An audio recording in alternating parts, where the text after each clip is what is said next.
Sir, ಇನ್ನು ನೋಡೋದಾದ್ರೆ ಈಗ ನ್ಯೂ ಪೇರೆಂಟ್ಸ್ ಬಗ್ಗೆ ಹೇಳೋದಾದ್ರೆ ಅವರು ಏನೇ ಒಂದು ಈಗ ಸಮಸ್ಯೆ ಬರಲಿ ಫಸ್ಟ್ ಡಾಕ್ಟರ್ ಹತ್ರ ಹೋಗೋಕ್ಕಿಂತ ಮುಂಚೆ ಗೂಗಲ್ ಮಾಡಿ ನೋಡ್ತಾರೆ. ಸರಿನಾ ತಪ್ಪಾ? ಅದು ನಿಮ್ಗೆ ತೋರ್ಸೋದು ನಿಮ್ಗೆ ಎಲ್ಲಾ ತರಹದ ಕಾಯಿಲೆಗಳು ತೋರ್ಸತ್ತೆ. ಇನ್ಫೆಕ್ಷನ್, ಡೆಂಗಿಯಿಂದ ಹಿಡಿದು meningitis, infection, brain infection, brain abscess ತನಕ ತೋರಿಸ್ಬಿಡುತ್ತೆ. ಅಥವಾ ಟ್ಯೂಮರ್ ಕೂಡ ಇದೆ ಅಂತ ಹೇಳ್ಬಿಡುತ್ತೆ. ಈಗೆಲ್ಲ ಎಲ್ಲರೂ ಈ ಪೋರ್ಷನ್ ಅಲ್ಲಿ ಮಕ್ಕಳಿಗೆ ಹಚ್ತಾರೆ ಸರ್ ಕಾಡಿಗೆ. ಸೊ ಇಲ್ಲಿ ಕಾಡಿಗೆ ಹಚ್ತಾರೆ, ಪೌಡರ್ ಹಾಕ್ತಾರೆ, ಅಂದ್ರೆ ಮಗು ಬಾಯಲ್ಲಿ ಕೈ ಇಡಬೇಕು. ಶ್ವಾಸಕೋಶದಿಂದ ರಕ್ತ ನಾಳಗೂ ಹೋಗುತ್ತೆ. ಸೊ ಕೆಲವು ಸಲ ಮೆದುಳು ಕೂಡ ಹೋಗುತ್ತೆ. ಸೊ ಈ ತರ ಹೋಯ್ತು ಅಂದ್ರೆ ಅಡ್ಮಿಷನ್ ಆಗ್ಬೇಕಾಗತ್ತೆ, ICU ಹೋಗ್ಬೇಕಾಗತ್ತೆ, 14 ದಿನದಿಂದ 21 ದಿನ ಇಂಜೆಕ್ಷನ್ ತಗೋಬೇಕಾಗತ್ತೆ. ಈ ಪರಿಸ್ಥಿತಿಗಳನ್ನೆಲ್ಲ ಅವಾಯ್ಡ್ ಮಾಡ್ಬೋದು. ಇನ್ನು ನಮ್ಮ ಇಂಡಿಯನ್ ಟಿಪಿಕಲ್ ಲ್ಯಾಂಗ್ವೇಜ್ ಅಲ್ಲಿ ಹೇಳ್ಬೇಕಂದ್ರೆ ಸರ್, ದೃಷ್ಟಿ ತೆಗೆಯೋದು ಅಂತ ಹೇಳ್ತಾರೆ. ಸೊ ಮಕ್ಕಳಿಗೆ ದೃಷ್ಟಿ ತೆಗಿತಾರೆ, ಅದು ನಿಜವಾಗ್ಲೂ ವರ್ಕೌಟ್ ಆಗತ್ತಾ ಅಥವಾ ಡಾಕ್ಟರ್ನ ಕನ್ಸಲ್ಟ್ ಮಾಡೋದು ಒಳ್ಳೇದ? ಇದೊಂದು $1 million ಕ್ವಶನ್. ಯಾರಿಗೂ ಗೊತ್ತಾಗಲ್ಲ. ನಾವು ಒಂದು ಕಾಲದಲ್ಲಿ ನೋಡ್ತಿದ್ವಿ, ಮಕ್ಕಳಿಗೆ ಡಯರಿಯಾ ಬಂದೆ ಎಷ್ಟೊಂದು ಜನ ಮಕ್ಕಳು ಹೊರಟೋಗ್ತಿದ್ರು. ನಿಮೋನಿಯಾಯಿಂದ ಎಷ್ಟು ಮಕ್ಕಳು ಹೋಗಿದ್ದಾರೆ. ಅಂಡ್ ಪೋಲಿಯೋ ಮೊದಲು ಒಂದು 30-40 ವರ್ಷದ ಕೆಳಗಡೆ ಎಷ್ಟು ಜನಗಳಿಗೆ ಪೋಲಿಯೋ ಬಂದು ಇವಾಗಲೂ ಸಫರ್ ಮಾಡ್ತಿದ್ದಾರೆ. ನಡೆಯೋಕ್ಕಾಗಲ್ಲ, ಕಾಲೆಲ್ಲ ಸೊಟ್ಟಾಗಿರುತ್ತೆ. ಬಟ್ ಇವಾಗ ಪೋಲಿಯೋ ನಾವು ಎರಾಡಿಕೇಟ್ ಮಾಡಿದ್ದೀವಿ ಆಲ್ಮೋಸ್ಟ್ ಇಂಡಿಯಾದಿಂದ. ಹಾಯ್, ಎಲ್ಲರಿಗೂ ನಮಸ್ಕಾರ. ಆನಂದ್ ಆಡಿಯೋ ಸೆಲೆಬ್ರಿಟಿ ಪಾಡ್ಕಾಸ್ಟ್ಗೆ ಪ್ರೀತಿಯ ಸ್ವಾಗತ. ಇಂದಿನ ಕಾಲದಲ್ಲಿ ಮಕ್ಕಳ ಆರೋಗ್ಯ ಅನ್ನೋದು ಎಷ್ಟು ಮುಖ್ಯ ಆಗುತ್ತೆ. ಸೊ ಇದ್ರ ಬಗ್ಗೆ ನಾವೇನೇನು ತಿಳ್ಕೋಬೇಕು, ಇದರ ಒಂದು ಅಂದರೆ ಮಕ್ಕಳ ಆರೋಗ್ಯ ಸಮಸ್ಯೆ ಅಂತ ಬಂದಾಗ ನಾವು ಯಾರನ್ನು ಭೇಟಿ ಮಾಡಬೇಕಾಗತ್ತೆ. ಆ್ಯಂಡ್ ರಿಮಟೋಲಜಿ. ಸೊ ರಿಮಟೋಲಜಿ ಅಂದರೆ ಏನು? ಸೊ ಇದ್ರ ಬಗ್ಗೆ ನಮಗೆ ಹೆಚ್ಚು ಮಾಹಿತಿ ಕೊಡೋದಕ್ಕೋಸ್ಕರ ನಮ್ಮ MS ರಾಮಯ್ಯ ಹಾಸ್ಪಿಟಲಲ್ಲಿ ಸ್ಪೆಷಲಿಸ್ಟ್ ಆದಂಥ ಪೀಡಿಯಾಟ್ರಿಷಿಯನ್ ಆ್ಯಂಡ್ ರಿಮಟೋಲಜಿಸ್ಟ್ ಡಾಕ್ಟರ್ ಕಾರ್ತಿಕ್ ಬಾದನಾರಾಯಣ್ ಅವರು ನಮ್ಮ ಜೊತೆ ಇದ್ದಾರೆ. ಸೊ ಇವರ ಹತ್ರ ನಾವು ಈ ಒಂದು ಮಾಹಿತಿ ಬಗ್ಗೆ ಹೆಚ್ಚು ಇನ್ಫಾರ್ಮೇಶನ್ ಅನ್ನ ತಿಳ್ಕೊಳ್ಳೋಣ. ಸರ್ ನಮಸ್ತೆ. ನಮಸ್ತೆ ಮಾ. Welcome to our podcast sir. Thank you ಮಾ. How are you sir? All good ಮಾ. ಹೇಗಿದ್ದೀರಾ? Yes, very good sir, thank you. And sir, ಮೊದಲನೇದಾಗಿ ಪೀಡಿಯಾಟ್ರಿಷಿಯನ್ ನೀವು. ಸೊ ನಿಮ್ಮ ಒಂದು ವೃತ್ತಿ ಬಗ್ಗೆ ಹೇಳೋದಾದ್ರೆ? ಸೊ ಯೂಶ್ವಲಿ MBBS ಆದಮೇಲೆ ಸ್ಪೆಷಲೈಸೇಷನ್ ಮಾಡ್ತೀವಿ. ಸೊ ಸ್ಪೆಷಲೈಸೇಷನಲ್ಲಿ ಮೆಡಿಕಲ್ ಬ್ರಾಂಚಸ್ ಇರುತ್ತೆ, ಸರ್ಜಿಕಲ್ ಇರುತ್ತೆ. ಸೊ ನನಗೆ ಮೋರ್ ಆಫ್ ಮೆಡಿಕಲ್ ಇಷ್ಟ ಆಯಿತು. ಸೊ ಆ್ಯಂಡ್ ಆ ಟೈಮಲ್ಲಿ ಅಂದ್ಕೊಂಡಿದ್ದು ಎಲ್ಲ ಮೆಡಿಸಿನ್ ಮಾಡೋಣ ಅಂತ ಅಂದ್ಕೊಂಡ್ರೆ ಎಂಡ್ ಬ್ರಾಂಚ್ ಅಲ್ಲ, ಬೇರೆ ಏನೋ ಸ್ಪೆಷಲೈಸೇಷನ್ ಮಾಡಬೇಕು ಅಂತ ಅನಿಸ್ತಿತ್ತು. ಸೊ ಅದಕ್ಕೆ ಏನೋ ಪಿಡಿಯಾಟ್ರಿಕ್ಸ್ ಆದರೆ ಎಂಡ್ ಬ್ರಾಂಚ್ ಅಂದ್ಕೊಂಡು ಸ್ಟಾರ್ಟ್ ಮಾಡಿದ್ದು. ಬಟ್ ಆಮೇಲೆ ರಿಯಲೈಸ್ ಆಯಿತು ಪಿಡಿಯಾಟ್ರಿಕ್ಸಲ್ಲೂ ತುಂಬ ಸ್ಕೋಪ್ ಇದೆ, ಎಷ್ಟೊಂದು ಎಂಡ್ ಬ್ರಾಂಚಸ್ ಅಲ್ಲ ಅದು ಅಂತ. ಸೊ ಪಿಡಿಯಾಟ್ರಿಕ್ಸ್ ಮುಗಿಸಿದೆ. ಆಮೇಲೆ ರುಮಟಾಲಜಿ ಇಂಟ್ರೆಸ್ಟ್ ಬಂತು. So because it is a newer disease, ಎಲ್ಲ ಹೊಸ ಥರ ಅಪ್ಕಮಿಂಗ್ ಬ್ರಾಂಚ್ ಇದೆ. ಸೊ ಅದಕ್ಕೆ ಇಂಟ್ರೆಸ್ಟ್ ಬೆಳೀತು. ಸೊ ಅದಕ್ಕೆ ಪಿಡಿಯಾಟ್ರಿಕ್ ರುಮಟಾಲಜಿ ಫೆಲೋಶಿಪ್ ಮಾಡಿ ಇವಾಗ ಪ್ರಾಕ್ಟೀಸ್ ಮಾಡ್ತಾ ಇದ್ದೀನಿ. ಓಕೆ ಸರ್, ರಿಮಟೋಲಜಿ ಅಂದರೆ ಏನು? ಸೊ ರುಮಟಾಲಜಿ ಅಂದರೆ ನಮ್ಮ ಕನ್ನಡ ಹೇಳಬೇಕು ಅಂದರೆ ಸಂಧಿವಾತದ ಕಾಯಿಲೆ ಅಥವಾ ಕೀಳು ನೋವಿನ ಕಾಯಿಲೆ ಅಂತೀವಿ. ಸೊ ಯೂಶ್ವಲಿ ರುಮಟಾಲಜಿ ಅಂದ ತಕ್ಷಣ ಆರ್ಥ್ರೈಟಿಸ್ ಅಂತ ನಾಪ್ಕ ಬರುತ್ತೆ ಎಲ್ರಿಗೂ.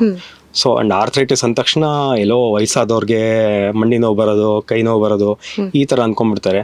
ಬಟ್ ಎಷ್ಟೊಂದು ಜನಕ್ಕೆ ಗೊತ್ತಾಗಲ್ಲ. ಅಂದರೆ 2-3 ವರ್ಷದ ಮಗು ಕೂಡ ಆರ್ಥ್ರೈಟಿಸ್ ಬರೋ ಚಾನ್ಸಸ್ ತುಂಬ ಇರುತ್ತೆ. ಸೊ ಅದಕ್ಕೆ ಪೀಡಿಯಾಟ್ರಿಕ್ ರುಮಟಾಲಜಿ ನೋಡ್ಬೇಕಾದಂಥದ್ದು. ಓಕೆ ಸರ್, ಈಗ ಪೀಡಿಯಾಟ್ರಿಷಿಯನ್ ಆಗಿ ಇವಾಗ ಅಂದರೆ ಜಸ್ಟ್ ಬಾರ್ನ್ ಕಿಡ್ಸ್ ಇರ್ತಾರಲ್ವಾ? ಸೊ ಜಸ್ಟ್ ಬಾರ್ನ್ ಕಿಡ್ಸಿಂದನೂ ನಾವು ಈಗಿನ ಕಾಲದಲ್ಲಿ ರೋಗ ಸಮಸ್ಯೆಗಳನ್ನು ಕಾಣ್ತಾ ಇದ್ದೀವಿ. ಸೊ ಇದಕ್ಕೆ ಮುಖ್ಯ ಕಾರಣ ಏನಾಗುತ್ತೆ ಅಂದರೆ ಇವಾಗ ಒಬ್ಬ ವುಮೆನ್ ಕನ್ಸೀವ್ ಆಗಿರಬೇಕಾದ್ರೆ ಅಲ್ಲಿಂದನೂ ಸಹ ಏನಾದರೂ ಮಕ್ಕಳ ಆರೋಗ್ಯಕ್ಕೆ ಗಮನ ಕೊಡಬೇಕಾಗತ್ತಾ? ಹೌದು.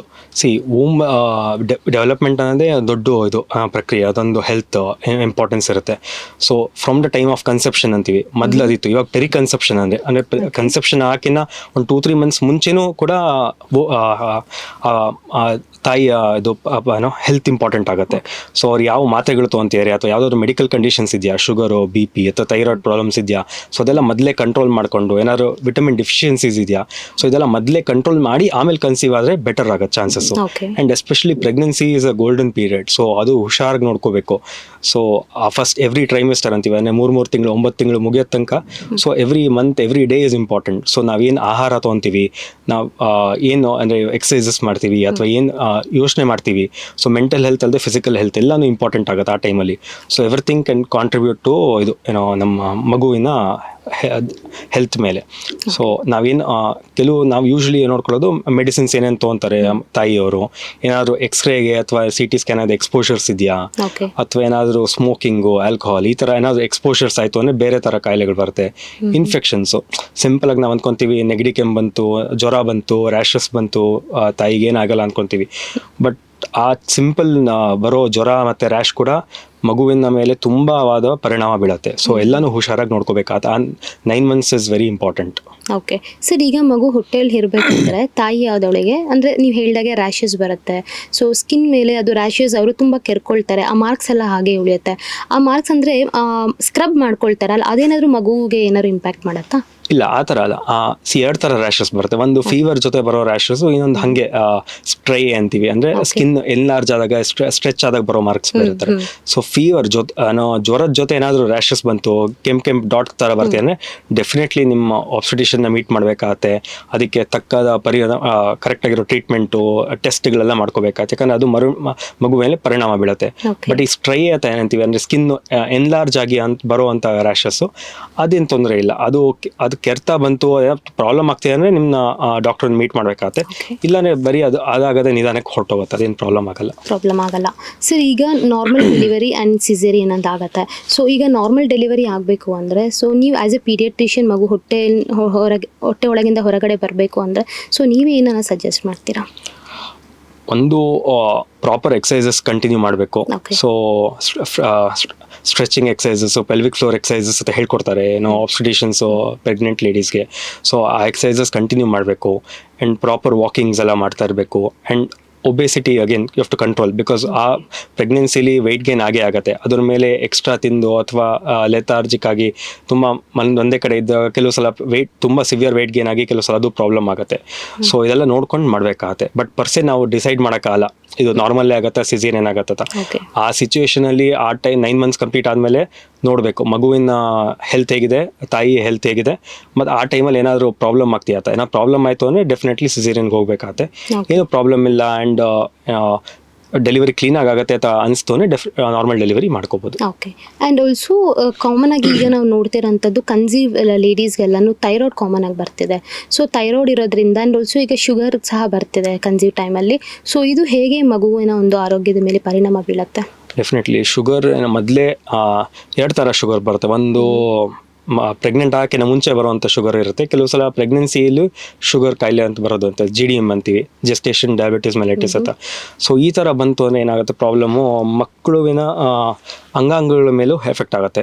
ಸೊ ಯೂಶ್ವಲಿ ದೊಡ್ಡ ಮಗು ಬರ್ತಿಲ್ಲ, ಲಾರ್ಜ್ ಫಾರ್ ಜೆಸ್ಟೇಷನ್ ಏಜ್ ಅಂತೀವಿ, ಅಂದರೆ ದೊಡ್ಡ ಮಗು ಅಂದರೆ 3.5 kg 4 kg ಅಂತ ಹುಟ್ಟೋ ಮಗು ಅಂತ ಆಗುತ್ತೆ. ಪಾಲಿಹೈಡ್ರಾಮ್ನಿಯಾಸ್ ಅಂತ, ಅಂದರೆ ಆಲ್ಮೋಸ್ಟ್ ನೀರಿನ ಅಂಶ ಹೊಟ್ಟೆಲಿ ತುಂಬಿಕೊಳ್ಳುತ್ತೆ ಜಾಸ್ತಿ. ಆ್ಯಂಡ್ ಇನ್ನೊಂದು ಪ್ರಾಬ್ಲಮ್ ಮೇಜರ್ ಅನ್ಸೋದು ನಮಗೆ ಪ್ರಾಬ್ಲಮ್ ಅನ್ಸೋದು ಹೃದಯದ ಮೇಲೆ ಎಫೆಕ್ಟ್ ಆಗುತ್ತೆ. ಸೊ ಹುಟ್ಟೋ ಮಗುವಿನ ಹೃದಯದ ಮೇಲೆ ಡಿಫೆಕ್ಟ್ ಆಗುತ್ತೆ.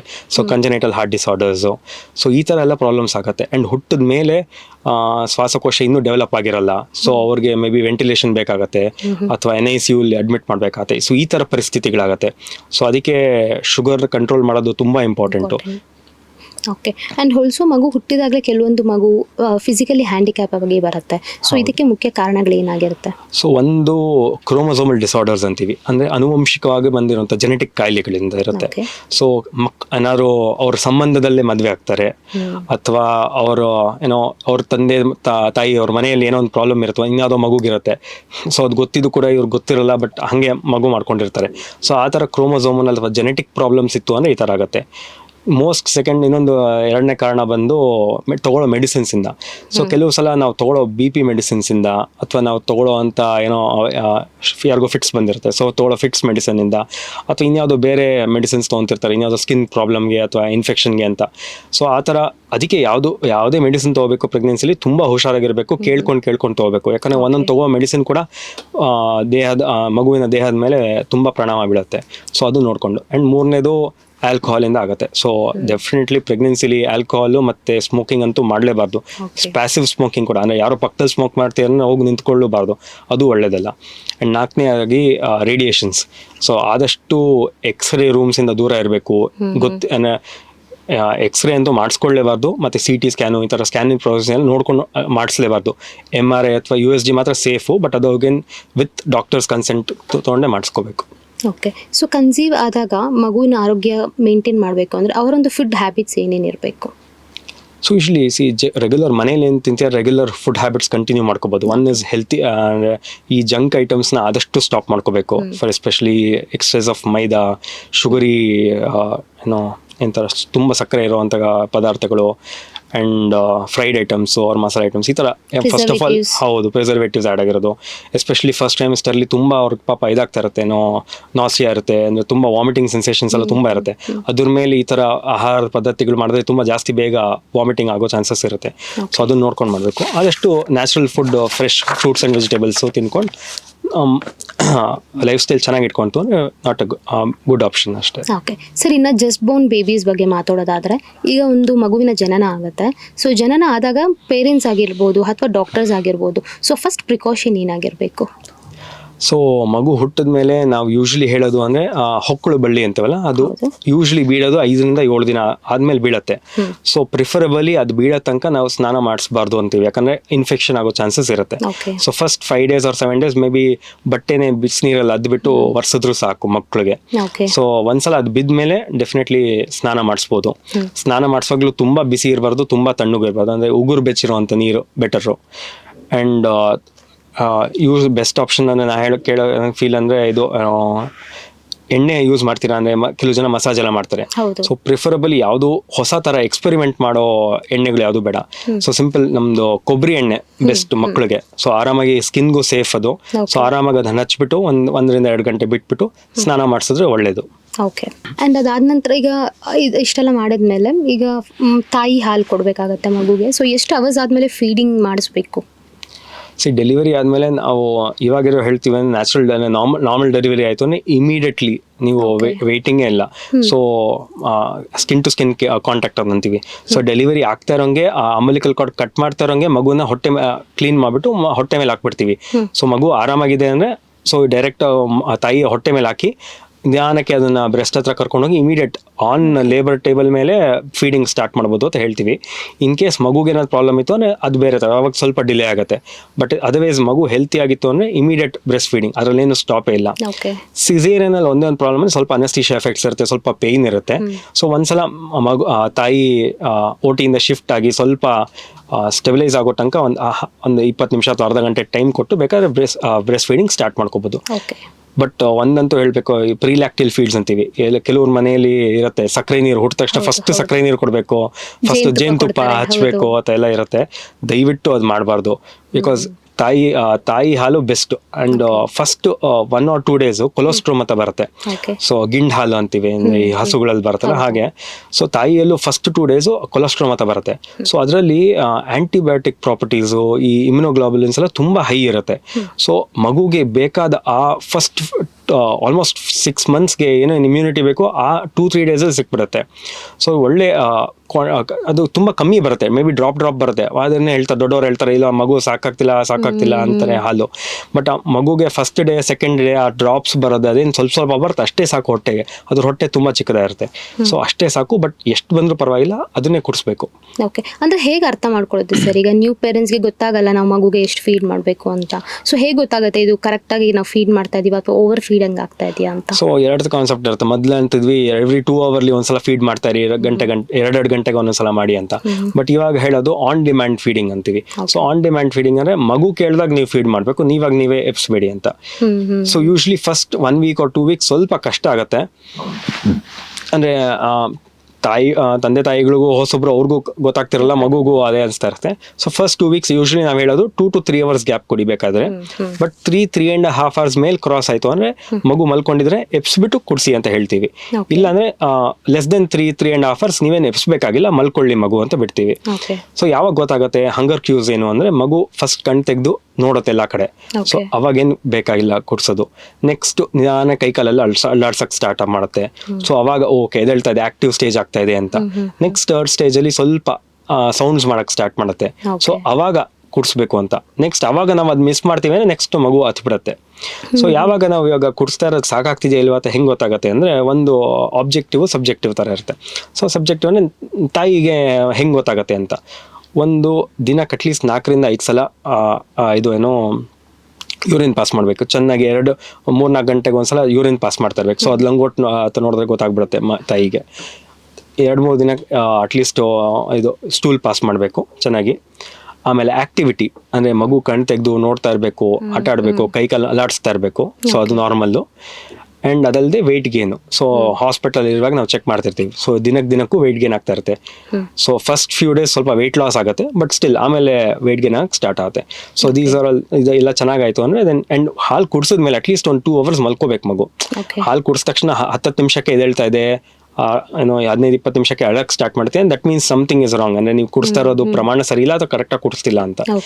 ಸೊ ಅಟ್ಲೀಸ್ಟ್ ಒಂದು 2-2.5 ಗಂಟೆ ಚೆನ್ನಾಗಿ ಮಲ್ಕೊಂತು ಮಗು ಅಂದರೆ ಕುಡಿಸಿದ್ಮೇಲೆ ದೆನ್ ಒಳ್ಳೇದು, ಹಾಲು ಹೊಟ್ಟೆ ತುಂಬಿದೆ ಮಗುದು ಅಂತ. ಓಕೆ ಸರ್, ಈಗ ದೊಡ್ಡವರೆಲ್ಲ ಹೇಳೋ ಹಾಗೆ ಈಗ ಮಗುಗೆ ಹಾಲು ಸಾಕಾಗ್ತಿಲ್ಲ ಅಂತ ಹೇಳ್ತಾರೆ. ಆ್ಯಂಡ್ ಬ್ರೆಸ್ಟ್ ಫೀಡಿಂಗ್ ನೀವು ಹೇಳಿದ್ರಲ್ಲ ಈಗ, ಅಂದರೆ ಮಕ್ಕಳು ಆಗಾಗ ಅಳ್ತಿರ್ತಾರೆ, ಸಪೋಸ್ ಏನಾದ್ರು ಫೀಡಿಂಗ್ ಸರಿ ಹೋಗಿಲ್ಲ ಅಂದರೆ ಅಂತ. ಸೊ ಈಗ ಕನ್ಸೀವ್ ಆಗಿ ಮಗು ಆದಮೇಲೆ ಲೈಕ್ ಎಲ್ಲರಿಗೂ ಸಾಕಷ್ಟು ಅಂದರೆ ಆ ಮಗುಗೆ ಸಾಕಷ್ಟು ಪ್ರಮಾಣದಲ್ಲಿ ಬ್ರೆಸ್ಟ್ ಫೀಡಿಂಗ್ ಮಾಡಬಹುದಾ, ಹಾಲು ಇರುತ್ತಾ ಅಂತ? ಡೆಫಿನೆಟ್ಲಿ.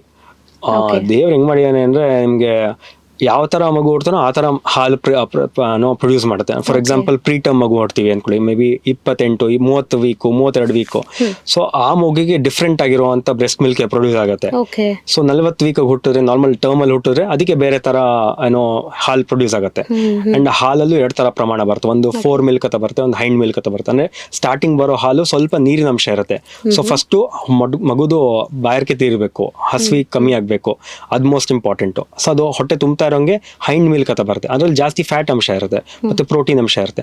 ಸೊ ಇದರಿಂದ ಏನತ್ತೆ, ಮಗುಗೆ ಹೊಟ್ಟೆ ತುಂಬಿ ನಿದ್ದೆ ಬರಬೇಕು. ಸೊ ಎಲ್ಲ ಪರ್ಫೆಕ್ಟ್ ಆಗಿರುತ್ತೆ, ನಾವು ಬಿಡ್ಬೇಕಷ್ಟೇ, ಅದು ಮಗು ಕರೆಕ್ಟ್ ಆಗಿ ಮಾಡ್ಕೊಂಡು ಹೋಗಕ್ಕಷ್ಟೇ. ಓಕೆ, ಇನ್ನು ಸ್ಪೂನ್ ಫೀಡಿಂಗ್ ಬಗ್ಗೆ ಹೇಳೋದಾದ್ರೆ ಸರ್, ಇವಾಗ ಕೆಲವರು ಹೇಳ್ತಾರೆ ನನ್ನ ಮಗು ಸಕ್ ಮಾಡ್ತಾ ಇಲ್ಲ ಕ್ಲೀನಾಗಿ, ಸೊ ಹಾಗಾಗಿ ನಾವು ಸ್ಪೂನ್ ಫೀಡಿಂಗ್ ಮಾಡ್ತಾ ಇದೀವಿ ಅಂತ. ಸೊ ಮಗು ನ್ಯಾಚುರಲ್ ಆಗಿ ಸಕ್ ಮಾಡೋದು ಎಷ್ಟು ಇಂಪಾರ್ಟೆಂಟ್ ಆಗುತ್ತೆ? ಫಸ್ಟ್ ಫ್ಯೂ ಡೇಸ್ ತುಂಬಾ ಕಷ್ಟ ಅನ್ಕೊಂತೀನಿ. ಅದು ಫಸ್ಟ್ ಟೈಮ್ ಮಗು ಆದಾಗಂತೂ ಇನ್ನೂ ಕಷ್ಟ ಇರುತ್ತೆ ಮಕ್ಕಳು, ತಾಯಿಗೆ ಒಪ್ಕೊಂತೀನಿ.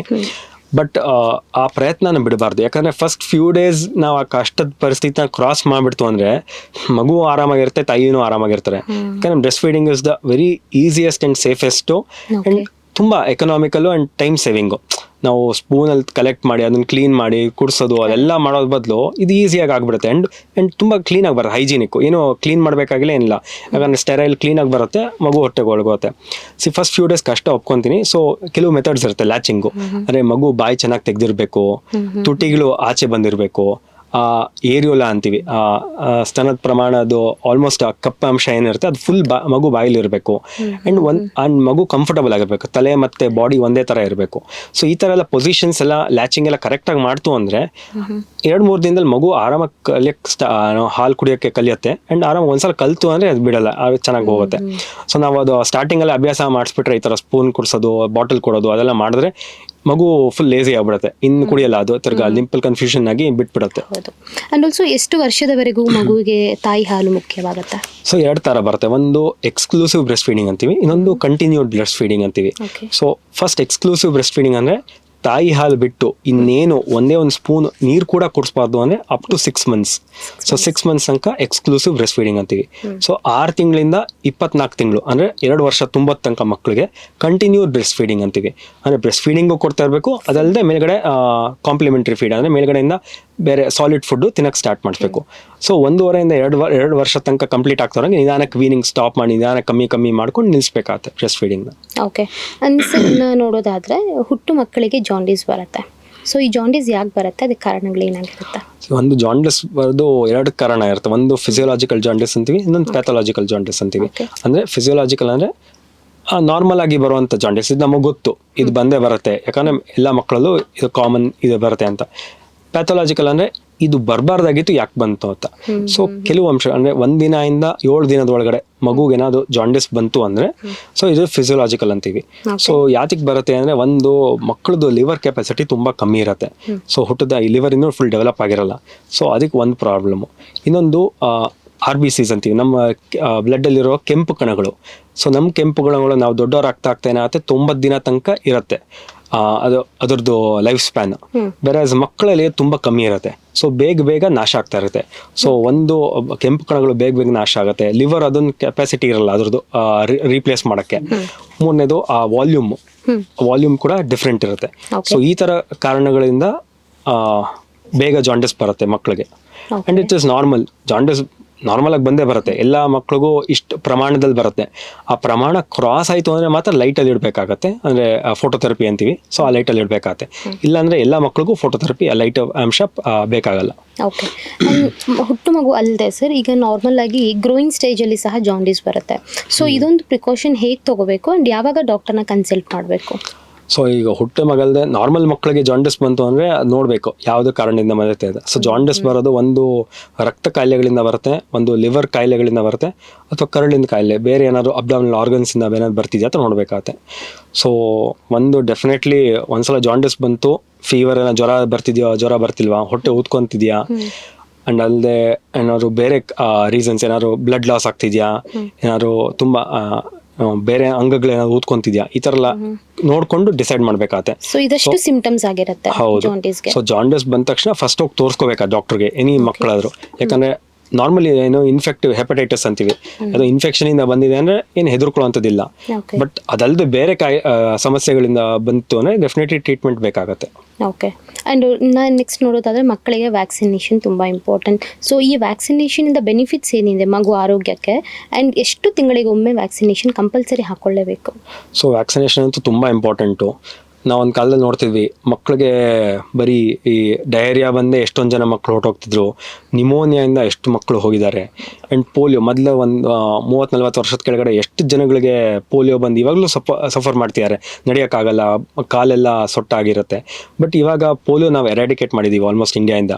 So that is a good thing. So definitely so ಕೆಲವು ಕಾಯಿಲೆಗಳು ನಮಗೆ ಗೊತ್ತು, ಇದನ್ನು ತೆಗಿಬೋದು ನಮ್ದ್ರಿಂದ ಅಂದರೆ ಡೆಫಿನೆಟ್ಲಿ ವ್ಯಾಕ್ಸಿನೇಷನ್ ಹೆಲ್ಪ್ ಆಗುತ್ತೆ.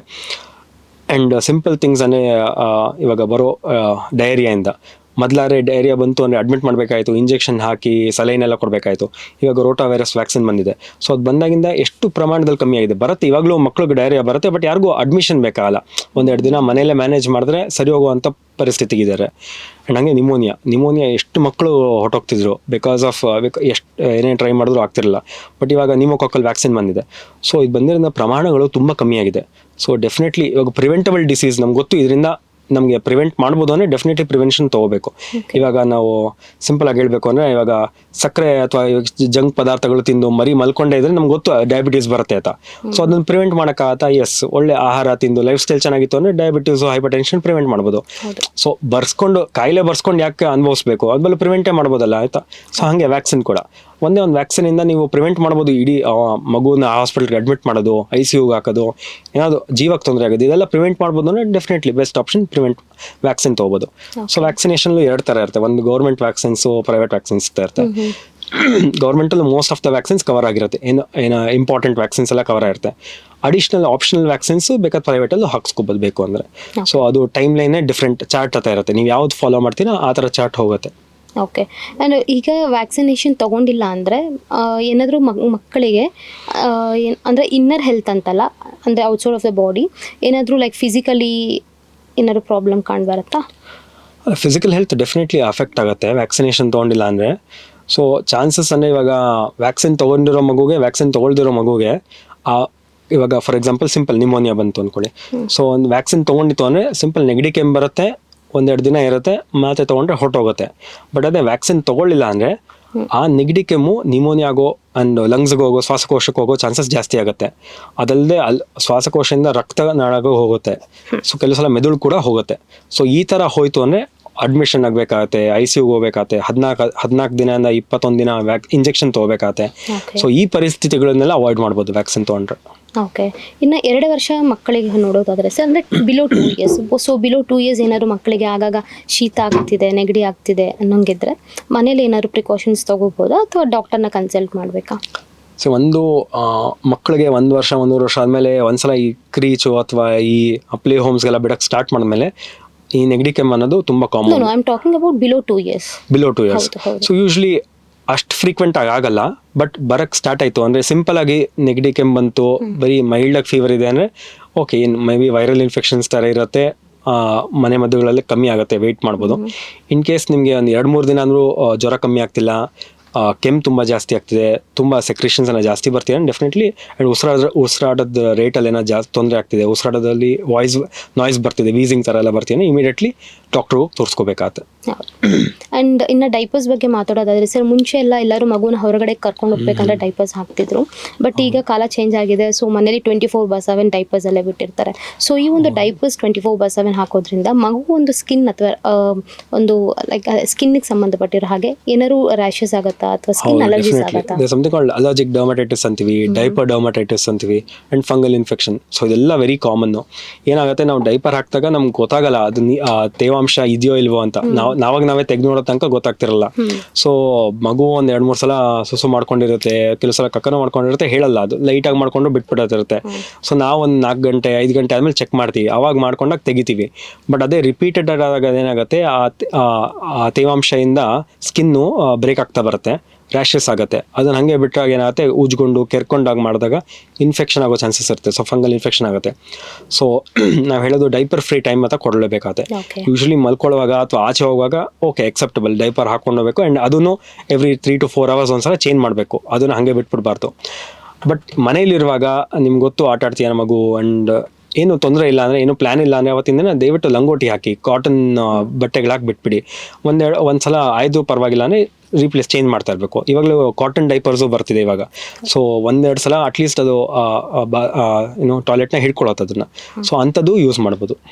ಎಷ್ಟು ಹವರ್ಸಿಗೆ ಒಮ್ಮೆ ನಾವು ಡೈಪರ್ ಚೇಂಜ್ ಮಾಡೋದು ಒಳ್ಳೆಯದು? ಅಟ್ಲೀಸ್ಟ್ 4 to 5 hours ಒಂದ್ಸಲ ಚೇಂಜ್ ಮಾಡೋದು ವಾಸಿಮ. ಬಟ್ ಇನ್ ಕೇಸ್ ಅದಕ್ಕಿಂತ ಮುಂಚೆನೇ ಫುಲ್ ಲೈನ್ಸ್ ಇರುತ್ತೆ, ತುಂಬ ಸೋಕ್ ಆಗೋಯ್ತು ತುಂಬ ಬೇಗನೆ, ಮೊದಲೇ ಚೇಂಜ್ ಮಾಡಬೇಕಾಗತ್ತೆ. ಓಕೆ. ಅಂಡ್ ಸ್ಕಿನ್ ಬಗ್ಗೆ ಮಾತಾಡೋದಾದ್ರೆ ಸರ್, ಈಗ ಮಕ್ಕಳಿಗೆ ಮನೆಯಲ್ಲಿ ಕಾಡಿಗೆ ಹಚ್ತಾರೆ, ಅಲಂಕಾರ ಮಾಡ್ತಾರೆ ಮಗುವಿಗೆ ಚೆನ್ನಾಗಿ ಕಾಣಬೇಕು ಅಂತ. ಸೊ ಇದೆಲ್ಲ ಸ್ಕಿನ್ ಏನಾದರೂ ಡ್ಯಾಮೇಜ್ ಮಾಡುತ್ತಾ? ಒಂದು ಮಕ್ಕಳಿಗೆ up to 6 months or 1 year ತನಕ ಕಣ್ಣು ಕಾಡಿಗೆ ಹಚ್ಚಬಾರ್ದು. ಯಾಕಂದ್ರೆ ಕಾಡಿಗೆ ಹಚ್ಚೋದ್ರಿಂದ ಏನಾಗುತ್ತೆ, ಕಣ್ಣಿಂದ ಮೂಗಿಗೆ ಒಂದು ಡಕ್ಟ್ ತರ, ಒಂದು ಟ್ಯೂಬ್ ತರ ಇರುತ್ತೆ. ಸೊ ಅದು ಬ್ಲಾಕ್ ಆಗುತ್ತೆ. ಒಂದು ಸೆಕೆಂಡು ಕೆಮಿಕಲ್ ಕಂಜಂಕ್ಟಿವೈಟಿಸ್ ಅಂತೀವಿ. ಸೊ ಹಚ್ಚುವಾಗಲೇ ಕೆಲವು ಸಲ ಐಗೆ ಇನ್ಫೆಕ್ಷನ್ ಕೂಡ ಸ್ಪ್ರೆಡ್ ಆಗುತ್ತೆ. ಸೊ ಇದೆರಡು ಕಾರಣದಿಂದ ಖಂಡಿತವಾಗ್ಲೂ ಕಾಡಿಗೆ ಹಚ್ಚಬಾರ್ದು. ನಿಮ್ಗೆ ಅಷ್ಟು ಇಷ್ಟ ಆಯಿತು ಅಂದರೆ ದೃಷ್ಟಿ ಬರ್ತಾರ ಒಂದು ಡಾಟ್ ಇಡ್ಬೋದು ಹೊರತು ಕಣ್ಣಿಗೇನು ಹಚ್ಚಬಾರ್ದು. ಆ್ಯಂಡ್ ಪೌಡ್ರು ಎಲ್ಲರಿಗೂ ಆಸೆ, ಮಕ್ಕಳಿಗೆ ತುಂಬ ಚೆನ್ನಾಗಿ ಕಾಣಬೇಕು, ಸ್ಮೆಲ್ ಚೆನ್ನಾಗಿ ಬರಬೇಕು ಅಂದ್ಬಿಟ್ಟು ಚೆನ್ನ ಹುಟ್ಟಿದ ಮಕ್ಕಳಿಗೆಲ್ಲ ಸ್ನಾನ ಆದ ತಕ್ಷಣ ಪೌಡ್ರ್ ಹಚ್ತಾರೆ. ಸೊ ಖಂಡಿತವಾಗ್ಲೂ up to 6 months or 1 year talcum powder use ಮಾಡಲೇಬಾರ್ದು. ಯಾಕಂದರೆ ಮಕ್ಕಳು ಅದನ್ನು ಇನ್ಹೇಲ್ ಮಾಡ್ಕೊತಾರೆ, ಅಂದರೆ ಒಳಗಡೆ ಹೋದಾಗ ಕೆಮಿಕಲ್ ನ್ಯೂಮೋನೈಟಿಸ್ ಥರ ಆಗುತ್ತೆ. ಈಗೆಲ್ಲ ಎಲ್ಲರೂ ಈ ಪೋರ್ಷನಲ್ಲಿ ಮಕ್ಕಳಿಗೆ ಹಚ್ತಾರೆ ಸರ್ ಕಾಡಿಗೆ. ಸೊ ಇಲ್ಲಿ ಕಾಡಿಗೆ ಹಚ್ತಾರೆ, ಪೌಡರ್ ಹಾಕ್ತಾರೆ, ಅಂದರೆ ಮಗು ಬಾಯಲ್ಲಿ ಕೈ ಇಡಬೇಕಾದ್ರೆ ಹೌದು ಒಂದು ಇನ್ಹೇಲ್ ಆಗುತ್ತೆ ಆ್ಯಂಡ್ ಒಳಗಡೆ ಹೋಗುತ್ತೆ. ಸೊ ಅದರಿಂದ ನಿಮೋನಿಯಾ ಆಗೋ ನಿಮೋನೈಟಿಸ್ ಆಗುತ್ತೆ. ಇನ್ನೊಂದು ಜೆನೆಟಲ್ ಪಾರ್ಟ್ಸ್ ಎಲ್ಲ ಟ್ಯಾಲ್ಕಮ್ ಹಾಕ್ತಾರೆ. So it is very bad. Talc is a carcinogen. ಮುಂದೆ ಕ್ಯಾನ್ಸರ್ ಆಗೋ ಚಾನ್ಸಸ್ ಜಾಸ್ತಿ ಆಗುತ್ತೆ. ಹಾಗಾದ್ರೆ ಮಕ್ಕಳಿಗೆ ಮನೆಯಲ್ಲಿ ಯಾವ ಒಂದು ಪೌಡರ್ ನೀವು ಸಜೆಸ್ಟ್ ಮಾಡ್ತೀರಾ? ಯಾವ ಪೌಡರ್ ಹಾಕ್ಬಾರ್ದು, ಯಾರು ಸಜೆಸ್ಟ್ ಮಾಡಲ್ಲ. Okay okay. ಸೊ ಪೌಡರ್ ಇಲ್ದೇನೆ ನಾರ್ಮಲ್ ಸೋಪ್ ಹಾಕಿ ಲೋಷನ್ ಹಚ್ಚಿ ಸಾಕಷ್ಟೇ, ಇನ್ನೇನು ಬೇಡ. ಸೊ ಯಾವುದೇ ಒಂದು ಸೋಪ್ ಅಥವಾ ಕ್ರೀಮ್ ಲೋಷನ್ಸ್ ತಗೊಳಕ್ಕೂ ಮುಂಚೆ ನಿಮ್ಮನ್ನ ಕನ್ಸಲ್ಟ್ ಮಾಡೋದು ಒಳ್ಳೆಯದು. ಓಕೆ. ಸೊ ಇನ್ನು ಮಕ್ಕಳಿಗೆ ಲೂಸ್ ಮೋಷನ್ ಆಗ್ತಾ ಇರತ್ತೆ ಮನೆಯಲ್ಲಿ. ಸೊ ಅದು ಹೇಗೆ ಮನೆಯಲ್ಲಿ ಹೋಮ್ ರೆಮಿಡಿ ಮಾಡ್ಕೋಬಹುದು? ಈಗ ಒಂದು ಮಕ್ಕಳಿಗೆ ಲೂಸ್ ಮೋಷನ್ ಆಗ್ತದೆ, not everybody will prefer to go to hospital. So ಮನೆಯಲ್ಲಿ ಏನೊಂದು ರೆಮಿಡಿ ಮಾಡ್ಕೋಬಹುದು? ಸೊ ಲೂಸ್ ಮೋಷನ್ ಆಗ್ತಿದೆ ಅಂದಾಗ ನಮ್ಗೇನು ಭಯ ಅಂದ್ರೆ, ಲೂಸ್ ಮೋಷನ್ ಅಲ್ಲ, ಲೂಸ್ ಮೋಷನ್ ಇಂದ ಆಗೋ ಡಿಹೈಡ್ರೇಷನ್ ಇಂದ ನಮಗೆ ಭಯ. ಯಾಕಂದ್ರೆ ಡಿಹೈಡ್ರೇಷನ್ ಜಾಸ್ತಿ ಆಯ್ತು ಅಂದ್ರೆ ಮಗುವಿನ ಜೀವಕ್ಕೂ ಹಾನಿ ಆಗುತ್ತೆ. ಸೊ ಅದಕ್ಕೆ ಡಿಹೈಡ್ರೇಷನ್ ನಾವು ಚೆಕ್ ಮಾಡಬೇಕು, ಡಿಹೈಡ್ರೇಷನ್ ಆಗಿದೆಯಾ ಇಲ್ವಾ ಅಂತ. ಸೊ ಮಗು ಆರಾಮಾಗಿದೆ, ಆಟ ಆಡ್ಕೊಂಡಿದೆ, ಆಟುವಾಗ ಕಣ್ಣಲ್ಲಿ ನೀರು ಬರ್ತಿದೆ ಅಂಡ್ ಸುಸ್ತಿಲ್ಲ, ನೀರು ಅಥವಾ ಹಾಲನ್ನು ಕೊಟ್ಟರೆ ಕುಡಿತಿದೆ ಆರಾಮಾಗಿ, ಯೂರಿನ್ ಪಾಸ್ ಮಾಡ್ತಾ ಇದೆ ಚೆನ್ನಾಗಿ, ಈ ಥರ ಎಲ್ಲ ಇತ್ತು ಅಂದರೆ ಡಿಹೈಡ್ರೇಷನ್ ಸಾಮಾನ್ಯವಾಗಿ ಆಗಿಲ್ಲ. ಸೊ ಡಿಹೈಡ್ರೇಷನ್ ಆಗಿಲ್ಲ ಅಂದರೆ ಮನೆ ಮದ್ದುಗಳಿಂದ, ಮನೆಯಲ್ಲಿರೋ ಸಾಮಾನುಗಳಿಂದ ಕ್ಯೂರ್ ಮಾಡ್ಬೋದು. ಸೊ ಒಂದು ಲೆಸ್ ದೆನ್ 2 years ಅಂತ ಬ್ರೆಸ್ಟ್ ಫೀಡಿಂಗ್. ಸೊ ಚೆನ್ನಾಗಿ ಎವ್ರಿ 1 hourly 2 hourly ಚೆನ್ನಾಗಿ ಫೀಡಿಂಗ್ ಮಾಡ್ತಾ ಇರಿ. ಸೊ ಡಿಹೈಡ್ರೇಷನ್ ಪಾರ್ಟ್ ಚೆನ್ನಾಗಿ ಕರೆಕ್ಟ್ ಆಗುತ್ತೆ. ದೊಡ್ಡವ್ರಿಗಾದರೆ ಸ್ವಲ್ಪ ಮನೆಯಲ್ಲೇ ಮಾಡೋವಂಥ ಸೂಪ್ಸ್ ಮಾಡ್ಬೋದು, ಗಂಜಿಗಳು ಅಂಥದ್ದೆಲ್ಲ ಕೊಡ್ಬೋದು. ಇನ್ನು ಮೂರನೇದು ಎಳ್ನೀರುಗಳು ಕೊಡ್ಬೋದು. ಸೊ ಈ ಥರ ಕೊಟ್ಟು ಪ್ರಿವೆಂಟ್ ಮಾಡ್ಬೋದು ಲೂಸ್ ಮೋಷನ್ಸ್ನ. ಸೊ ಇನ್ನೊಂದು ಮಿಸ್ಕನ್ಸೆಪ್ಷನ್ ಏನು ಅಂದರೆ, ಇವಾಗ ಕೆಲವ್ರು ಹೇಳ್ತಾರೆ, ಏನೋ ಅವನಿಗೆ ಫೀಡ್ ಕೊಟ್ಟೆ, ಆ ಫೀಡ್ ಕೊಟ್ಟ ತಕ್ಷಣ ಅವನು ಲೂಸ್ ಮೋಷನ್ ಮಾಡ್ದ, ಸೊ ನಾನು ಫೀಡ್ ಕೊಡಲಿಲ್ಲ ಅಂದರೆ ಆಗಲ್ಲ, ಸೊ ಅದು ಸ್ಟಾಪ್ ಮಾಡಿಬಿಡ್ತೀನಿ ಅಂತಾರೆ. ಸೊ ಹಂಗೆ ಮಾಡಬಾರ್ದು. ಸೊ ಎಷ್ಟು ಸಲ ಕೊಟ್ಟರು ಪರವಾಗಿಲ್ಲ, ಬಟ್ ಅವನು ಎಷ್ಟು ಸಲ ಬೇಕಾದ್ರೂ ಲೂಸ್ ಮೋಷನ್ ಆಗಲಿ, ಬಟ್ ಅದ್ರ ಮೇಲೆ ಅಷ್ಟು ಫೀಡ್ ಕೊಡಲೇಬೇಕು. ಆ್ಯಂಡ್ ಬೆಸ್ಟ್ ಪಾರ್ಟ್ ಅಂದರೆ ನಮಗೆಲ್ಲ ಇವಾಗ ಸಿಕ್ಕಿರೋದು ORS. ಸೊ ORS ಸ್ಯಾಚೆಟ್ಸ್ ಬರುತ್ತೆ, ಅದನ್ನು ಕಾದಾರಿಸಿರೋ ನೀರಿಗೆ 1 ಬಾಟ್ಲು 1 ಲೀಟ್ರ್ ನೀರಿಗೆ ಹಾಕಿ ಅದನ್ನ ಅವಾಗ ಏನು ಪ್ರತಿ ಸಲ ಅವನು ಮೋಷನ್ ಪಾಸ್ ಮಾಡ್ತೀನಿ ಅವಾಗೆಲ್ಲ ಕೊಡ್ತಾ ಇರ್ಬೋದು. ಸೊ ಅದರಿಂದ ಹೈಡ್ರೇಷನ್ ಪಾರ್ಟ್ ಕಮ್ಮಿ ಆಗುತ್ತೆ. ಬಟ್ ಡೇಂಜರ್ ಸೈನ್ಸ್ ಏನು ಅಂದರೆ, ಒಂದು ಅದ್ರ ಜೊತೆ ಜ್ವರ ಬರ್ತಿದೆ, ತುಂಬ ಲೆಥಾರ್ಜಿಕ್ ಅಂದರೆ ತುಂಬ ಸುಸ್ತಾಗಿದೆ ಮಗು, ಜ್ವರ ಇಲ್ಲದೇ ಇರುವಾಗಲೂ ಸುಮ್ಮನೆ ಮಲ್ಕೊಂಡೇ ಇದೆ, ಎದ್ದೇಳ್ತಿಲ್ಲ, ಯೂರಿನ್ ಪಾಸ್ ಮಾಡ್ತಿಲ್ಲ, ಕಣ್ಣುಗಳೆಲ್ಲ ಒಳಗಡೆ ಹೋಗ್ತಾ ಇದೆ, ಈ ಥರ ಏನಾದರೂ ನೀರು ಕೊಟ್ಟರು ಕೂಡ ಕುಡಿತಿಲ್ಲ. ಸೊ ಈ ಥರ ಎಲ್ಲ ಆಯಿತು ಅಂದ್ರೆ ಇಮಿಡಿಯೇಟ್ಲಿ ಹಾಸ್ಪಿಟ್ಲ್ ಕರ್ಕೊಂಡು ಹೋಗ್ಬೇಕಾದಂಥ ಟೈಮ್ಗೆ. ಓಕೆ. ಆ್ಯಂಡ್ ಆಲ್ಸೋ ಸರ್, ಈಗ ಮಕ್ಕಳಿಗೆ ನೀವು ಹೇಳಿದ್ರೆ ORS ಅಂತ. ಸೊ ORS ಬಂದು ಯೂಶಲಿ ಅಡಲ್ಟ್ಸ್ ಪ್ರಿಫರ್ ಮಾಡ್ತಾರೆ. ಸೊ ಇದು ಮಕ್ಕಳಿಗೆ ಕೊಡೋದ್ರಿಂದ ಏನು ಎಫೆಕ್ಟ್ ಆಗಲ್ಲ? ಇಲ್ಲ, ORS ಸ್ಟಾರ್ಟ್ ಮಾಡಿದೆ ಮಕ್ಕಳಿಗೋಸ್ಕರ, ಅಂದರೆ ಮಕ್ಕಳು ಡಿಹೈಡ್ರೇಷನ್ ಆಗಬಾರ್ದು ಅಂತಾನೆ ಸ್ಟಾರ್ಟ್ ಮಾಡಿರೋದು. ಸೊ ಅದು ಡೆಫಿನೆಟ್ಲಿ ಕೊಡಲೇಬೇಕು, ಅದು ಆಪ್ಷನ್ ಇಲ್ಲ ಅದರಲ್ಲಿ. ಈ ORSಗೆ ಮತ್ತೆ ಗ್ಲೂಕೋಸ್ ಪೌಡರ್ಗೆ ಏನು ಡಿಫ್ರೆನ್ಸ್ ಇರುತ್ತೆ? ಇಲ್ಲ, ಎರಡರಲ್ಲೂ ಗ್ಲೂಕೋಸ್ ಅಂಶ ಇರುತ್ತೆ, ಬಟ್ ಪ್ರಮಾಣಗಳು ಡಿಫ್ರೆಂಟ್ ಇರುತ್ತೆ. ORS ಅಲ್ಲಿ ಗ್ಲೂಕೋಸ್ ಕಮ್ಮಿ ಇರುತ್ತೆ, ಅದಲ್ಲದೆ ಸೋಡಿಯಮ್ಮು, ಪೊಟ್ಯಾಷಿಯಮ್ಮು, ಈ ಸಿಟ್ರೇಟು, ಇದು ಬೇರೆ ಅಂಶಗಳಿರುತ್ತೆ. ಗ್ಲೂಕೋಸ್ ಪೌಡರ್ ಬರೀ ಗ್ಲೂಕೋಸ್ ಒಂದೇ ಇರುತ್ತೆ. ಸೊ ಬರೀ ಗ್ಲೂಕಾನ್ ಡಿ ಪೌಡರ್ ಎಲ್ಲ ಕೊಟ್ಟರು ಅಂದರೆ ಅಂದರೆ ಲೂಸ್ ಮೋಷನ್ಸ್ ಜಾಸ್ತಿ ಆಗ್ತಾ ಹೋಗುತ್ತೆ. ಸೊ ಅದನ್ನು ಕೊಡಲೇಬಾರ್ದು. ಆ್ಯಂಡ್ ORS ಕೂಡ ಅಷ್ಟೇ ಕರೆಕ್ಟ್ ಪ್ರಮಾಣ ಕೊಡಬೇಕು. ಅಂದರೆ ಒಂದು ಫುಲ್ ಸ್ಯಾಚೆಟ್ನ 1 ಲೀಟರ್ ನೀರಲ್ಲಿ ಹಾಕ್ಬಿಟ್ಟೆ ಕೊಡಬೇಕು. ನಾವು ಅರ್ಧ ಸ್ಯಾಚೆಟ್ ಅರ್ಧ ಗ್ಲಾಸ್ ಕೊಡ್ತೀನಿ, ಅದೆಲ್ಲ ಮಾಡಿದ್ರೆ ಇನ್ನೂ ಜಾಸ್ತಿ ಪ್ರಾಬ್ಲಮ್ ಆಗ್ತಾ ಹೋಗುತ್ತೆ. ಓಕೆ. ಆ್ಯಂಡ್ ಇನ್ನು ಬೇಬೀಸ್ ಕ್ರೈಸ್, ಹೇಗೆ ನಾವು ಮಕ್ಕಳು ಅಳ್ತಾ ಇದ್ದಾರೆ ಅನ್ನೋ ಒಂದು ಹೇಗೆ ನಾವು ಐಡೆಂಟಿಫೈ ಮಾಡ್ತೀವಿ? ಈಗ ಒಂದು ಮಗು ಅಳ್ತಿದೆ, ಅದು ಏನಕ್ಕೋಸ್ಕರ ಅಳ್ತಿದೆ ಅಂತ ಗೊತ್ತಾಗಲ್ಲ ನಮಗೆ. ಸೊ ಹೇಗೆ ಅದನ್ನು ಕಂಡುಹಿಡಿಯೋದು? ಮಗು ಇದಕ್ಕೆ ಅಂದರೆ ಇವಾಗ ಹೊಟ್ಟೆ ನೋವು ಬರ್ಬೋದು ಅಥವಾ ಮಗು ಹಸು ಆಗೋದು, ಅದು ಹೇಗೆ ಕಂಡುಹಿಡಿಯೋದು? ಇದೊಂದು $1 million ಕ್ವಶನ್. ಯಾರಿಗೂ ಗೊತ್ತಾಗಲ್ಲ. ಎಷ್ಟೊಂದು ಜನ ಅದನ್ನೇ ಕೇಳ್ತಾ ಇರ್ತಾರೆ, ಏನೋ ಪೀಡಿಯಾಟ್ರಿಷಿಯನ್ ಆಗ್ತಿರಲ್ಲ, ಹೆಂಗೆ ಗೊತ್ತಾಗುತ್ತೆ ನಿಮಗೆ ಮಗು ಏನಾಗ್ತಿದೆ ಅಂತ. ಸೊ ಎಕ್ಸೆಸಿವ್ ಇರಿಟಬಿಲಿಟಿ ಅನ್ನೋದೇ ಒಂದು ದೊಡ್ಡ ಕ್ವಶನ್. ಏನಕ್ಕೆ ಆಗ್ತಿದೆ ಅಂತ ನೋಡಬೇಕು. ಸೊ ಮಗು ಫೀಡ್ ರಿಲೇಟೆಡಾ, ಫೀಡ್ ಕೊಟ್ಟ ಮೇಲೂ ಅಳ್ತಿದ್ಯಾ, ಫೀಡ್ ಮುಂಚೆ ಅಳ್ತಿದ್ಯಾ, ಏನಾದರೂ ಡೈಪರ್ ರ್ಯಾಶ್ ಆಗಿದೆಯಾ, ಏನಾದರೂ ಹೊಟ್ಟೆನೇನಾದ್ರು ಕಟ್ಕೊಂಡಿದ್ಯಾ, ಗ್ಯಾಸ್ ಆಗಿದೆಯಾ, ಸೊ ಇದೆಲ್ಲ ಚೆಕ್ ಮಾಡಬೇಕಾಗತ್ತೆ. ಹೊಟ್ಟೆ ಸಾಫ್ಟ್ ಆಗಿದೆಯಾ ಇಲ್ವಾ ಅಂತ. ಕೆಲವು ಸಲ ತಲೆಯಲ್ಲಿ ಆಂಟಿರಿಯರ್ ಫ್ರಾಂಟನಲ್ಲಿ ಅಂತೀವಿ, ಸೊ ಅದು ಏನಾದರೂ ಊದ್ಕೊಂಡು ಏನೋ ಜಾಸ್ತಿ ಉಬ್ತಿದೆಯಾ, ಕಣ್ಣುಗಳು ಏನಾದರೂ ಪ್ರಾಬ್ಲಮ್ ಆಗಿದೆಯಾ, ಏನಾದ್ರು ಗೀಚ್ ಥರ ಏನಾದ್ರು ಬಂದು ಬ್ಲಾಕ್ ಆಗಿದೆಯಾ, ನೋಸ್ ಬ್ಲಾಕ್, ಸೊ ಚೆಕ್ ಮಾಡಬೇಕು. ಸೊ ಕೆಲವು ಸಲ ಕೋಲ್ಡ್ ಇರುವಾಗ ನೋಸ್ ಬ್ಲಾಕ್ ಆಗಿ ಪದೇ ಪದೇ ಅಳ್ತಾ ಇರ್ತಾರೆ. ಸೊ ಮಕ್ಕಳು ಬರೀ ಮೂಗಲ್ಲಿ ಮಾತ್ರ ಉಸಿರಾಡ್ತಾರೆ, ಬಾಯಲ್ಲಿ ಉಸಿರಾಡಕ್ಕೆ ಬರಲ್ಲ. ಸೊ ಮೂಗು ಬ್ಲಾಕ್ ಆಗೋಯ್ತು ಅಂದರೆ ಅಳಕ್ಕೆ ಸ್ಟಾರ್ಟ್ ಮಾಡ್ತಾರೆ. ಸೊ ಅದರಿಂದ ಅವ್ರಿಗೆ ಉಸಿರಾಡಕ್ಕಾಗತ್ತೆ. ಸೊ ಅದು ಚೆಕ್ ಮಾಡಬೇಕಾಗತ್ತೆ. ಜ್ವರ ಬರ್ತಿದ್ಯಾ ಇಲ್ವಾ, ರ್ಯಾಷಸ್ ಆಗಿದೆಯಾ, ಕೆರೆತಗಳೇನಾದಿದೆಯಾ, ಸೊ ಎಲ್ಲ ಬೇಕು, ಸಾವಿರಾರು ಕಾರಣಗಳಿದೆ. ಸೊ ಎಲ್ಲ ನೋಡ್ಕೊಂಡು ಚೆಕ್ ಮಾಡಬೇಕು, ಅದು ನಾರ್ಮಲ್ ಅಬ್ನಾರ್ಮಲ್ ಅಂತ ಚೆಕ್ ಮಾಡ್ಬೇಕು ಅಷ್ಟೇ. ಓಕೆ. ಇನ್ನು ನಮ್ಮ ಇಂಡಿಯನ್ ಟಿಪಿಕಲ್ ಲ್ಯಾಂಗ್ವೇಜಲ್ಲಿ ಹೇಳಬೇಕಂದ್ರೆ ಸರ್, ದೃಷ್ಟಿ ತೆಗೆಯೋದು ಅಂತ ಹೇಳ್ತಾರೆ. ಸೊ ಮಕ್ಕಳಿಗೆ ದೃಷ್ಟಿ ತೆಗಿತಾರೆ, ಅದು ನಿಜವಾಗ್ಲೂ ವರ್ಕೌಟ್ ಆಗುತ್ತಾ ಅಥವಾ ಡಾಕ್ಟರ್ನ ಕನ್ಸಲ್ಟ್ ಮಾಡೋದು ಒಳ್ಳೇದು? ಈಗ ಎಸ್ಪೆಷಲಿ ಮಕ್ಕಳಿಗೆ ಒಂದು ಹೊಟ್ಟೆ ನೋವು ಬರ್ತಿದ್ರೆ ಫಸ್ಟ್ ದೃಷ್ಟಿ ತೆಗೆದು ಹಾಕೋಣ, ಕಿಡಿ ತೆಗೆದು ಹಾಕೋಣ, ಸರಿ ಹೋಗುತ್ತೆ ಅಂತಾರೆ. ಸೊ ಇದು ಎಷ್ಟರ ಮಟ್ಟಿಗೆ ಜನ ಇದನ್ನ ಸರಿಯಾಗಿ ಅರ್ಥ ಮಾಡ್ಕೊಂಡಿದ್ದಾರೆ?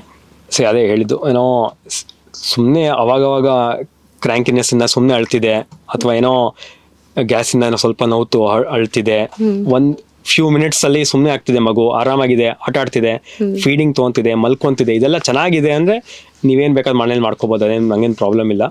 ಬಟ್ ಇದಾದ್ಮೇಲೆ ಕೂಡ ಏನಾದ್ರು ಬೇರೆ ಏನಾದ್ರು ನಿಮಗೆ ಯಾವಾಗ ತಾಯಿಗೆ ಗೊತ್ತಾಗ್ಬಿಡುತ್ತೆ. ನನ್ನ ಪ್ರಕಾರ ಐ ಥಿಂಕ್ ಮನೇಲಿ ಯಾರು ಇಲ್ದ ಅಂದ್ರು ತಾಯಿಗಂತೂ ಗೊತ್ತಾಗುತ್ತೆ ಮಗು ಚೆನ್ನಾಗಿದೆ ಇಲ್ವಾ ಅಂತ. ಸೊ ಅವಳು ಗೊತ್ತಾಗುತ್ತೆ, ಇನ್ಸ್ಟಿಂಕ್ಟ್ ಗೊತ್ತಾಗುತ್ತೆ, ಅಯ್ಯೋ ನಂಗೆ ಏನೋ ಮಗುಗೇನೋ ಪ್ರಾಬ್ಲಮ್ ಇದೆ, ಈ ಹೇಳೋದು ನಾರ್ಮಲ್ ಅಲ್ಲ ಅಂತ.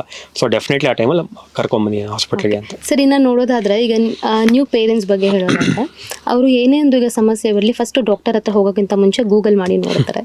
ಸೊ ಆ ಒಂದು ಅಕ್ಯುರೇಟ್, ಅದು ಆ್ಯಕ್ಚುಲಿ ನಮಗೆ ಗೊತ್ತಿಲ್ಲ ಅದು ಅಕ್ಯುರೇಟ್ ಆಗಿರುತ್ತಾ ಇಲ್ವಾ, ಅದ್ರ ತೋರಿಸ್ತಾರ ರಿಸಲ್ಟ್ಸು. ಸೊ ಇದ್ರ ಬಗ್ಗೆ ನೀವು ಏನು ಹೇಳಕ್ಕೆ ಇಷ್ಟಪಡ್ತೀರಾ ಸರ್? ಈಗ ಎಲ್ಲರೂ ಕೂತಿದ್ದಲ್ಲ ಇನ್ಸ್ಟಂಟ್ ಆಗಿ ಅವ್ರಿಗೆ ರಿಸಲ್ಟ್ಸ್ ಬೇಕು. ಸೊ ಅದು ಸರಿನಾ ತಪ್ಪಾ? ಒಂದು ಸಿಂಪಲ್ ಗೂಗಲಲ್ಲಿ ನಂಗೆ ಜ್ವರ ಮತ್ತು ಹೆಡ್ ಏಕು, ತಲೆನೋವು ಬರ್ತಿದೆ ಮತ್ತು ಸ್ವಲ್ಪ ಏನಾದ್ರು ವಾಮಿಟಿಂಗು ಏನಾದ್ರು ಹಾಕ್ಬಿಟ್ರೆ ಅದು ನಿಮ್ಗೆ ತೋರಿಸೋದು ನಿಮ್ಗೆ ಎಲ್ಲ ಥರದ ಕಾಯಿಲೆಗಳು ತೋರಿಸುತ್ತೆ. ಸಿಂಪಲ್ ಗ್ಯಾಸ್ಟ್ರೈಟಿಸಿಂದ ಸ್ಟಾರ್ಟ್ ಆಗುತ್ತೆ, ಇನ್ಫೆಕ್ಷನ್ನು, ಡೆಂಗಿಯಿಂದ ಹಿಡಿದು meningitis, infection, brain infection, brain abscess ತನಕ ತೋರಿಸ್ಬಿಡುತ್ತೆ, ಅಥವಾ ಟ್ಯೂಮರ್ ಕೂಡ ಇದೆ ಅಂತ ಹೇಳ್ಬಿಡುತ್ತೆ. ಸೊ ಒಂದು ಅನ್ನೆಸೆಸರಿ ಓವರ್ ಡಯಾಗ್ನೋಸಿಸ್ ಅಂತೀವಿ. ಅಂದರೆ ಸಿಂಪಲ್ ಮೇ ಬಿ ನಿಮಗೆ ಏನೋ ವೈರಲ್ ಇನ್ಫೆಕ್ಷನ್ ಆಗಿರ್ಬೋದು, ಅಥವಾ ಸುಮ್ಮನೆ ಗ್ಯಾಸ್ಟ್ರೈಟಿಸ್ ಆಗಿರ್ಬೋದು, ಅದು ಹೋಗಿ ನಿಮಗೆ ಟ್ಯೂಮರ್ ಥರ ಕೂತ್ಕೊಳ್ಳಿ, ನಿಮ್ಮ ತಲೆ ಮೇಲೆ ಕೂತ್ಕೊಳ್ಳುತ್ತೆ. ಅನ್ನೆಸೆಸರಿ ನೀವು ನೆಕ್ಸ್ಟ್ ಏನು ಮಾಡ್ತೀರಿ, ಇವಾಗ ಆಕ್ಸೆಸಬಲ್ ಇಂಡಿಯಾಲಿ ನಾವೇ ಬ್ಲಡ್ ಟೆಸ್ಟ್ ಯಾರು ಬೇಕಾದ್ರೂ ಮಾಡಿಸ್ಕೋಬೋದು, ಹೋಗ್ಬಿಟ್ಟು ಬ್ಲಡ್ ಟೆಸ್ಟ್ ಮಾಡಿಸ್ಕೊಳ್ಳೋದು, ನಾವೇ ಸ್ಕ್ಯಾನ್ ಮಾಡಿಸ್ಕೊಳ್ಳೋದು, ಓವರ್ ಟ್ರೀಟ್ಮೆಂಟ್ ಆಗುತ್ತೆ. ಕೆಲವು ಸಲ ಅಂಡರ್ ಟ್ರೀಟ್ಮೆಂಟ್ ಆಗ್ಬಿಡುತ್ತೆ. ನಿಮಗೆ ಮೇಜರ್ ಪ್ರಾಬ್ಲಮ್ ಇರುತ್ತೆ, ತಲೆನೋವು ಬರ್ತಾ ಇರುತ್ತೆ ಒಂದೇ ಸೈಡು, ಬಟ್ ಗೂಗಲ್ ಪ್ರಕಾರ ಹೇಳುತ್ತೆ ಇಲ್ಲ ಇದು ಮೈಗ್ರೇನ್ ಇರ್ಬೋದು, ಅಥವಾ ಸುಮ್ಮನೆ ನಿಮಗೆ ಊಟ ತಿಂಡಿ ಮಾಡಿಲ್ಲ ಅದಕ್ಕೋಸ್ಕರ ಬಂದಿದೆ ಅಂತ ಅಂದ್ ಬಿಟ್ಬಿಟ್ರೆ ಕೆಲವು ತಿಂಗಳ ಅನ್ಗಟ್ಲಾಗೆ ಟ್ಯೂಮರ್ ಆಗೇ ಉಳ್ಕೊಂಡಿರುತ್ತೆ. ಸೊ ಆ ಥರ ಅಂಡರ್ ಡಯಾಗ್ನೋಸಿಸ್ ಎರಡೂ ಥರ ಪ್ರಾಬ್ಲಮ್ಸ್ ಆಗುತ್ತೆ. ಆ್ಯಂಡ್ ನಾವು ಫೇಸ್ ಮಾಡ್ತೀವಿ, ಯಾಕಂದರೆ ಪೇರೆಂಟ್ಸ್ ಅವರೆಲ್ಲ ನೋಡ್ಕೊಂಡು ಬಂದ್ಬಿಟ್ಟಿರ್ತಾರೆ. ಸೊ ಕೌನ್ಸಿಲಿಂಗ್ ಮಾಡೋದು ಕಷ್ಟ, ಈ ಥರ ಹೇಳೋದಿಲ್ಲ, ಈ ಥರ ಪ್ರಾಬ್ಲಮ್ ಇಲ್ಲ, ಇದಿದೆ ಅಂತ ಹೇಳೋದು ಕಷ್ಟ ಆಗುತ್ತೆ. ಆಲ್ಸೋ ಗೂಗಲ್ನ ನಂಬಿ ನಾವು ಯಾವುದಾದಂಥ ಒಂದು ಮೆಡಿಸಿನ್ ಕೊಡೋದು ಸರಿ ಡೆಫಿನೆಟ್ಲಿ ಇಲ್ಲ, ಅದಂತೂ 100% ಯಾರೂ ಮಾಡಲೇಬಾರ್ದು. ಗೂಗಲ್ ನಂಬಿ ಯಾರು ಡೆಫಿನೆಟ್ಲಿ ಮೆಡಿಸಿನ್ಸು ಅಥವಾ ಸ್ಕ್ಯಾನು ಟೆಸ್ಟ್ ಏನು ಮಾಡಿಸ್ಕೋಬೇಡಿ. ಯಾಕಂದರೆ ಏನು ನೀವು ತೊಗೊತೀರಾ ಅಂತ ನಿಮ್ಗೆ ಗೊತ್ತಾಗಲ್ಲ. ಆ್ಯಂಡ್ ಮಕ್ಕಳು ಇನ್ನೊಂದು ವಿಷಯದಲ್ಲಿ ದಯವಿಟ್ಟು ಎಲ್ಲರೂ ಹೇಳ್ತೀವಿ, ಮೆಡಿಸಿನ್ ಶಾಪ್ಗೆ ಹೋಗ್ಬಿಟ್ಟು ಸುಮ್ಮನೆ ಮಗುಗೆ ಸುಮ್ಮನೆ ನೆಗಡಿ ಇದೆ, ಕೆಮ್ಮಿದೆ, ಒಂದು ಸಿರಪ್ ಕೊಡಿ, ಒಂದು ಮಾತ್ರೆ ಕೊಡಿ ಅಂತ ತೊಗೊಂಡ್ಬಿಡ್ತಾರೆ. ಸೊ ಅದೆಲ್ಲ ಮಾಡೋಕ್ಕೆ ಹೋಗ್ಬೇಡಿ. ಬಿಕಾಸ್ ಸಿಂಪಲ್ ನಿಮ್ಗೆ ಅನ್ಸತ್ತೆ ಮೇ ಬಿ ಇದು ಬರೀ ವಾಮಿಟಿಂಗ್ ಅಂದರೆ ಸುಮ್ಮನೆ ಏನೋ ಮಾತ್ರೆ ತೊಗೊಂಡ್ರೆ ಕಮ್ಮಿ ಆಗುತ್ತೆ ಅಂತ, ಬಟ್ ಇನ್ನೇನೋ ಪ್ರಾಬ್ಲಮ್ ಆಗಿರ್ಬೋದು, ಕರಳಲ್ಲಿ ಇನ್ನೇನೋ ಪ್ರಾಬ್ಲಮ್ ಆಗಿರುತ್ತೆ. ಸೊ ಹುಷಾರಾಗಿರ್ಬೇಕು ತುಂಬ. ಓಕೆ, ಹಾಗಾದರೆ ಬಿಲೋ 2 years ಮಕ್ಕಳು ಇರುವಂಥ ಮನೆಯಲ್ಲಿ ಯಾವೊಂದು ಮೆಡಿಸಿನ್ ಮಸ್ಟ್ ಆ್ಯಂಡ್ ಶುಡ್ ಇರಬೇಕು ಸರ್? ಸೊ ಬೇಸಿಕ್ ಮೆಡಿಸಿನ್ಸ್ ಅಂತೂ ನಮ್ಮದು ವಿಟಮಿನ್ ಡಿ ಅಂತೂ ಕೊಡ್ತೀವಿ. ಸೊ ವಿಟಮಿನ್ ಡಿ, ಕ್ಯಾಲ್ಶಿಯಮ್ ಅಂತದ್ದು ಇಟ್ಕೋಬೇಕು. ಈ ಮಿನಿಮಮ್ ಆಗಿ ನೋಸ್ ಸಲೈನ್ ಡ್ರಾಪ್ಸ್ ಬರುತ್ತೆ. ಸೊ ಅದು ನೋಸ್ ಕ್ಲಿಯರ್ ಅದು ಸೇಫ್ ಆ್ಯಂಡ್ ಏನು ಪ್ರಾಬ್ಲಮ್ ಆಗಲ್ಲ. ಸೊ ಅದಂತೂ ರೆಗ್ಯುಲರ್ ಇಟ್ಕೊಳ್ಳೇಬೇಕಲ್ಲ ಮನೆಯಲ್ಲಿ. ಕೆಲವೊಮ್ಮೆ ಎಸ್ಪೆಷಲಿ ವ್ಯಾಕ್ಸಿನೇಷನ್ ಆಮೇಲೆ ಜ್ವರ ಬರುತ್ತೆ. ಸೊ ಅಥವಾ ಹಂಗೂ ವೈರಲ್ ಇನ್ಫೆಕ್ಷನ್ಸ್ ಜ್ವರ ಬರ್ಬೋದು. ಸೊ ಈ ಪ್ಯಾರಾಸಿಟಮಾಲ್ ಡ್ರಾಪ್ಸ್ ಇಟ್ಕೋಬೇಕಾಗತ್ತೆ. ಅದು ಬಿಟ್ಟು ಇನ್ನು ಯಾವುದೇ ಇಟ್ಕೋಬೇಕು ಅಂದರೂ ಡಾಕ್ಟರ್ ಕನ್ಸಲ್ಟೇಷನ್ ತೊಗೊಂಡೇ ಇಟ್ಕೋಬೇಕಾಗತ್ತೆ. ಓಕೆ, ಸೊ ನಿಮ್ಮ ಒಂದು ಸಜೆಷನ್ ರೆಕಮೆಂಡೇಶನ್ ಪ್ರಕಾರ ಹೋದರೆ ಮಗು ಆರೋಗ್ಯವಾಗಿ ಹೌದು.